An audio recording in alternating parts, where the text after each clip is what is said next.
हमारी वेल्थ यानी हमारी जमा पूंजी हमेशा दो बड़े खतरों का सामना करती है।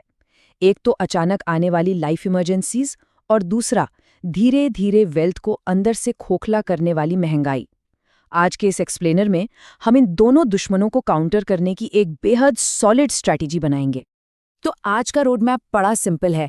पहले हम सेविंग और इन्वेस्टिंग के बीच का असली फर्क समझेंगे, फिर अपना इमरजेंसी फंड बनाएंगे, उसके बाद रिटायरमेंट रोड मैप पर बात होगी और आखिर में देखेंगे वक्त यानी टाइम की असरदार ताकत को। चलिए पहले हिस्से से शुरुआत करते हैं, सेविंग वर्सेस इन्वेस्टिंग। एक ऐसी चीज जिसमें अक्सर बड़ी कंफ्यूजन होती है। देखिए, सेविंग यानी बचत का असल मकसद पैसा बढ़ाना नहीं होता है। इसका मेन काम है अल्टीमेट लिक्विडिटी और कैपिटल प्रोटेक्शन। ये वो फंड्स हैं जिन्हें हम शॉर्ट टर्म और अचानक आने वाली मुसीबतों के लिए एक जीरो रिस्क एनवायरनमेंट में रखते हैं, बिल्कुल एक सेफ्टी नेट की तरह, जिसे जरूरत पड़ने पर बिना किसी डिले के तुरंत इस्तेमाल किया जा सके। लेकिन दूसरी तरफ है इन्वेस्टिंग यानी निवेश।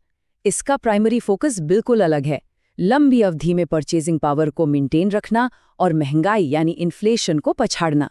हाँ, इसमें मार्केट वॉलेटिलिटी का रिस्क जरूर होता है, लेकिन वेल्थ को कंपाउंड करने और पैसिव इनकम जनरेट करने के लिए ये बिल्कुल नॉन नेगोशिएबल है। इसके बिना फाइनेंशियल ग्रोथ सोची ही नहीं जा सकती। फ्रैंकलिन टेम्पल्टन के डेटा को ही देख लीजिए, यहाँ एकदम क्लियर पिक्चर सामने आती है। बैंक एफडीज जैसे सेविंग इंस्ट्रूमेंट्स हाईएस्ट लिक्विडिटी जरूर देते हैं, लेकिन वेल्थ ग्रोथ की रेस में बहुत पीछे छूट जाते हैं।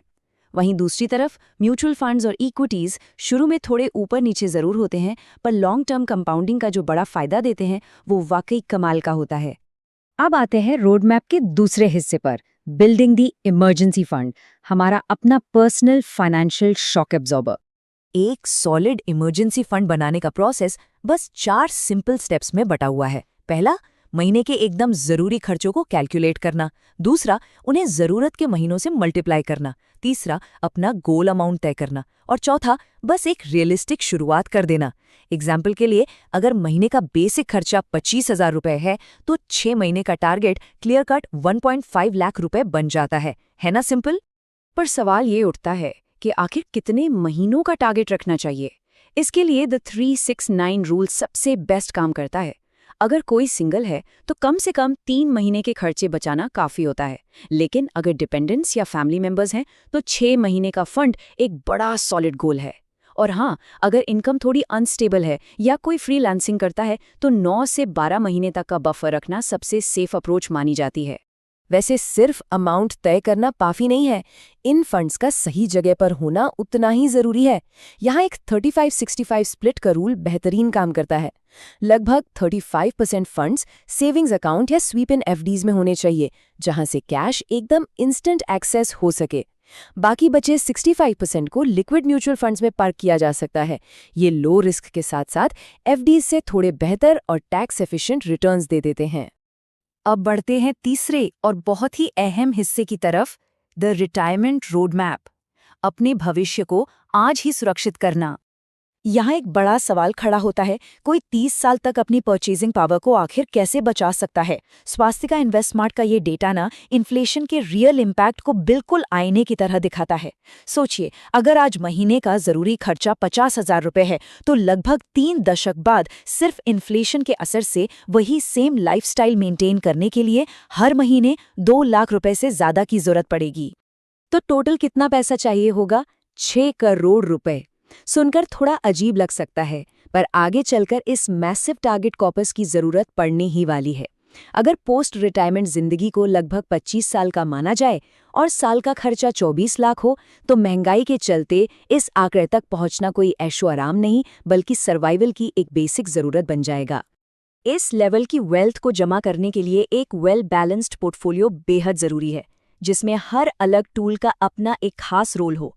जैसे इक्विटी म्यूचुअल फंड्स और स्टॉक्स पोर्टफोलियो को एक अग्रेसिव ग्रोथ देते हैं, वहीं फिक्स्ड डिपॉजिट्स और बॉन्ड्स कैपिटल को स्टेबल बनाते हैं, और बाकी नेशनल पेंशन सिस्टम यानी एनपीएस या पब्लिक प्रोविडेंट फंड जैसी स्कीम्स लॉन्ग टर्म होराइजन और जबरदस्त टैक्स एफिशिएंसी प्रोवाइड करती हैं।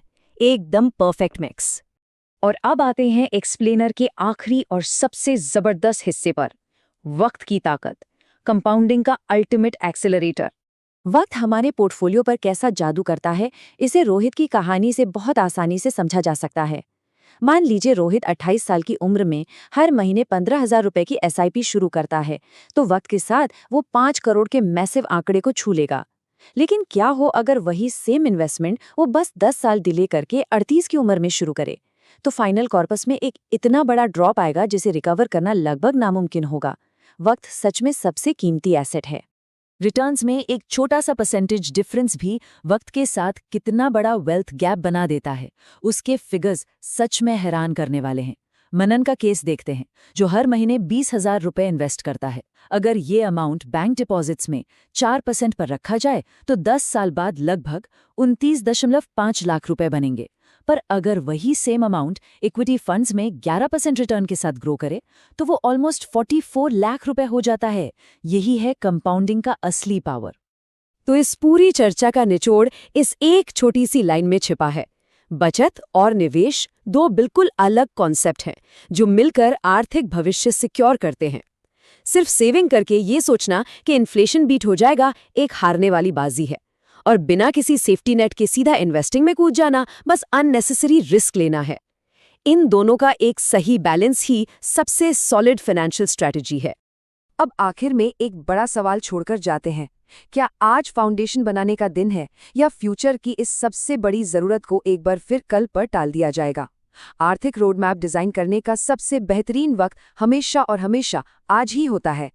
इन्हीं फाइनेंशियल रियलिटीज और नई समझ के साथ इस एक्सप्लेनर को यही खत्म करते हैं।